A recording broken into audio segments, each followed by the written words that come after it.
The Apple Watch Series 6 and the Apple Watch SE have arrived. Now let's dive right in and take a look at everything Apple's two new smartwatches have to offer to hopefully help you decide which one is right for you.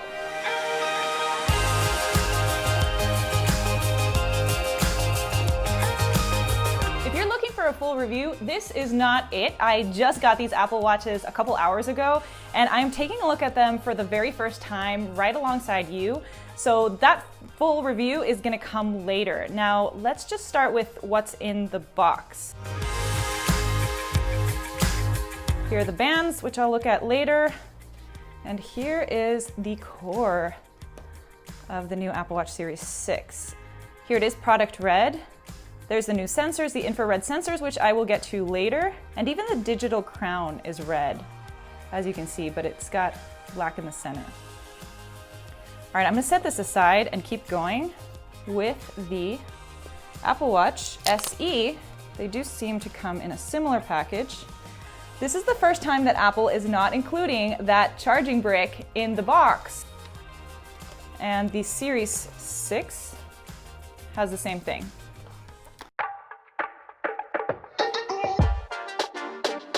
So I've cleaned things up a little bit so that we can really focus on the watches themselves.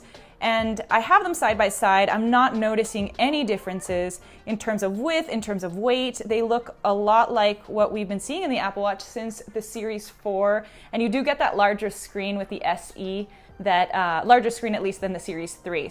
The only difference, outside of the color, which by the way, the red and the blue only come for the Series 6, is that sensor on the back, that infrared and red sensor that is going to enable the new blood oxygen feature on the Apple Watch. And I'm gonna get to that later because another big change that Apple announced for the Apple Watch was the new band. So here I have the new Solo Loop in black. And I just wanted to point out, I can see it says 40 millimeters for the Apple Watch, but then this is a size 4. I have no idea what that means. You're gonna have to measure your wrist. So I'm just gonna put it on the Series 6 first to see what it feels like. And there you go, it looks pretty sharp. So I'm gonna try this on my wrist just to kind of get a sense of it. So there you have it. It looks nice. It actually looks pretty sharp without the clasp or without it interlacing on the bottom. And it feels comfortable, but it does feel a little bit snug. So maybe I actually needed that size 5. I didn't get to decide this one. It feels similar to the silicone bands, the sports bands that we're used to, but it is stretchy, which is kind of weird. It's stretchy, and I would worry that this is going to stretch out over time, over use, just pulling it off your wrist, putting it back on your wrist. I think Apple is also making it easier for children now that they have the new family setup, which allows you to configure a second Apple Watch on the same device, a parent device.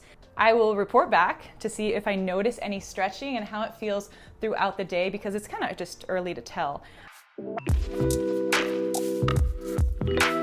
Now I'm gonna go ahead and set up these watches on my phone. And you know what, just so that I can keep them straight, I'm actually gonna put the red watch bands on the Series 6 and the Solo Loop on the SE. And look at that, this is new. Now you have the option to set it up for a family member as well. So I'm just gonna set it up for myself though, but this is where you would click on if you're doing it for a kid or an elderly parent.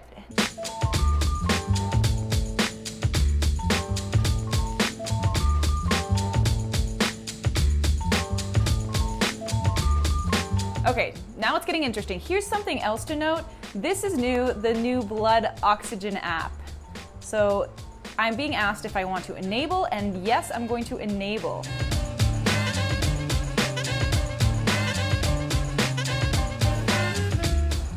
And welcome to my Apple Watch. I am all set up. Now let's do the same with the SE. So pretty much the same setup with the Apple Watch SE, except obviously minus the blood oxygen prompt. So now that I've set up the two watches, now we can really start looking at the differences. And that's one of them, you just saw that. The raise to wake, this one is raise to wake and this one is always on. And one of the differences for the Series 6 is that the always on part of the screen, if that makes any sense, is actually a lot brighter than before. So when this is in sleep mode, it still looks like it's on. And this is going to be especially helpful in broad daylight. So I will show you when I do move outside, but it's just really cool that even when it's off, I can still see it very, very clearly. I don't know how it's going to affect the battery life. So we're going to check the battery life right now. 76 on the SE and 73% on the Series 6.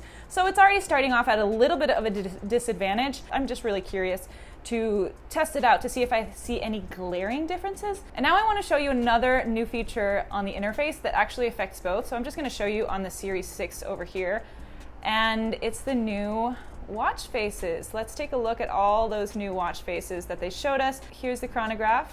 I believe this one is new as well. Here's the ability to create your own Memoji right on the watch. And there, oh, I'd actually transferred my Memoji from the iPhones. So a kid can do it without having an iPhone. So now that I have set it up and I like the way it looks, I'm going to see, there you go. I can create a watch face. There you go. Oh, that's cool. It doesn't track your face, obviously, but it does interact. She looks semi-amused at what I'm saying. And I'm going to do the same for this one because, well, I'm trying to keep it as equal as possible. 2 me's on the Apple Watches. Sweet. And now let's get to that big defining feature of the Series 6, which is the blood oxygen app. Now with me here, I have a pulse oximeter, which is the traditional way in which you would measure this on the tip of your finger. I'll get to that later. I just first want to run you through how it works because I'm curious. I haven't seen that start. It's supposed to only take 15 seconds, so bear with me. Ooh, and there it is. It's 95%. So your blood oxygen levels should be above 90, and I'll be honest, most days I get between 98 and 99. I know this because of this little device. So this is lower than I'm used to. Now I'm going to test it with my pulse oximeter over here to see if it matches up. Now this is interesting. It says 98% on the pulse oximeter, and this is more in line with what I'm used to getting. So I'm actually going to try this. I'm going to put the iPhone to the side. I'm actually going to tighten this and try this one more time. Okay, that's more like it. I was not talking this time through the whole thing, so I did get a more similar reading on both devices. So take it with a grain of salt. Apple never intended this to replace this, at least not yet. It's just a wellness device to give you more information about what's going on in your body. And it may play an important role in sleep tracking, but we'll get to that. And the other distinguishing health feature that I wanted to point out about the Series 6 is the fact that it is now the only Apple Watch, at least that Apple sells, that offers that ECG or electrocardiogram app. What you will, however, get on both devices is that fall detection feature introduced in the Series 4 because that SE does have those advanced motion sensors. The best place to show you this next feature on the Apple Watch is the elevator, so bear with me. The Series 6 and apparently also the Apple Watch SE, which I just discovered, they both have an always-on altimeter which tells you elevation in real time. Okay, do not judge me right now, but I'm using my tripod as a selfie stick to shoot the Apple Watch today. Also, not the best shooting conditions. As you can see, my hair's kind of going nuts with the wind, and also the sun is directly behind me, probably casting a dark shadow on my face, but that is what's going to help us test out the screen brightness. Here is the Series 6 in broad daylight. Still looks pretty bright. And even as it times out, I can still distinguish what's on the screen. This is going to be key if you're out for a run and want a quick glance at your stats. Now let's see the Apple Watch SE. So not quite as clear. Also, you do have to raise to wake. And let's see them side by side now. This might be a logistical nightmare, but let's try it out. Yeah, you can really appreciate the brightness of the Series 6 now that we have them side by side.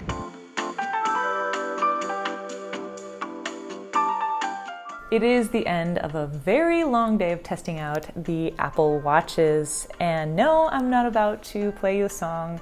I'm here because everybody in my house is asleep and this was the only space where I could shoot this video.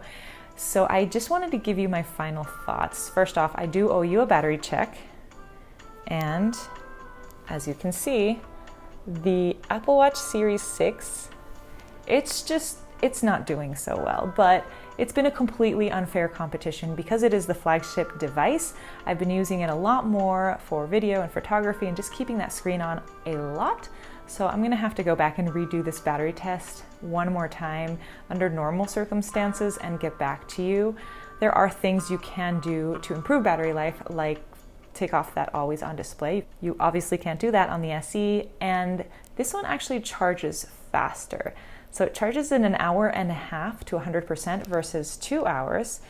And that's gonna be important when it comes to sleep tracking because you do need at least a 30% charge to be able to track a full night's sleep, which I'm not gonna get tonight. So that's the other thing that I'm gonna have to get back to you on. So apparently sleep tracking is gonna look similar in that it tracks the duration of sleep and goes through your bedtime routine. But I think this is where we're gonna see that SpO2 feature shine in the Series 6 because it is going to take continuous measurements of your blood oxygen levels during the night. And this to me is more valuable than that single read, which I showed you before, because you can start to see trends over time. Also, significant dips in oxygen levels at night could signal more serious sleep conditions like sleep apnea or asthma. And I think that's going to be the true value in this sensor. And lastly, the processor, S6 chip versus S5 chip. And to be honest, they're both really fast. I didn't notice a huge difference, at least not yet. Again, I haven't been using it as I normally would, but it's hard to test this out.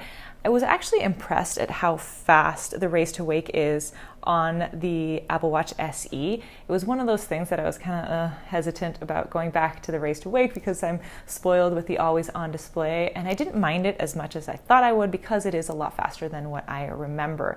It wouldn't be a deal breaker for me, especially if it's your first Apple Watch because you don't know what you're missing. And this is kind of the theme throughout this video. The Apple Watch SE is probably your best bet if you're buying into the Apple Watch for the very first time because it gives you everything you need and it's a great watch. I personally would probably pick the Series 6, but only because I'm a health nut and I would have major FOMO about not having that extra sensor and the information about my blood oxygen levels while I sleep. I like to know more about what's going on in my body, but to be honest, most people probably not going to need that. Again though, this is just my first impressions. I've only had the Apple Watches for a day, so I am going to continue working on that full review to publish later on and answer all the questions that I couldn't answer in this video. So keep checking back on CNET. In the meantime, let me know which one you would choose and if you have any other questions that I should look into during my full review. Until then, see you next time. I am doing a review for CNET. I'm not doing it. I like because it's red. And red is my favorite color.